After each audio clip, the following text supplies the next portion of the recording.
তো সেদিন পাড়ার মোড়ে বসে আড্ডা দিচ্ছি। আমিন ভাই দেখি কি দূরে আসতেছে। পাশে একটা রুটির দোকান ছিল যেখানে সবসময় ভিড় থাকে। তো আমিন ভাই দেখি বাইক চালায় আসতেছে একেবারে ধুম্মা চালের স্টাইলে। সে একেবারে সেই রুটির দোকানের সামনে দাঁড়ালো।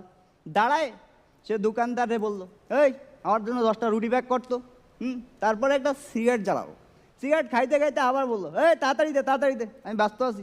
তারপরে সিগারেট খাওয়া শেষ, সিগারেট ফালাই দিয়ে আবার বললো, এই বললাম না তোরে তাড়াতাড়ি দিতে, এত সময় লাগে কিসের জন্য? ঠিক আছে, কিন্তু দোকানদার তার দিকে ফিরেও তাকাইতেছে না, ওটা পাত্তাই দিতেছে না, সে অন্য কাস্টমারদের নিয়ে ব্যস্ত। তা আমিন ভাই আরও 3-4 বার তাকে বললো, তাও কোনো গ্রাহ্য করতেছে না।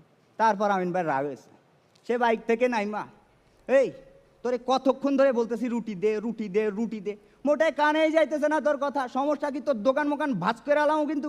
দোকানদার বলে, না দাদা, এইখানে একদম একদম গুন্ডামি মাস্তানি করবেন না, এটা গুন্ডামি করার জায়গা না। আপনি যদি আসলে গুন্ডা বা মাস্তান হইতেন না, বাড়িতে বউরে দিয়ে রুটিগুলো বানাই নিতেন।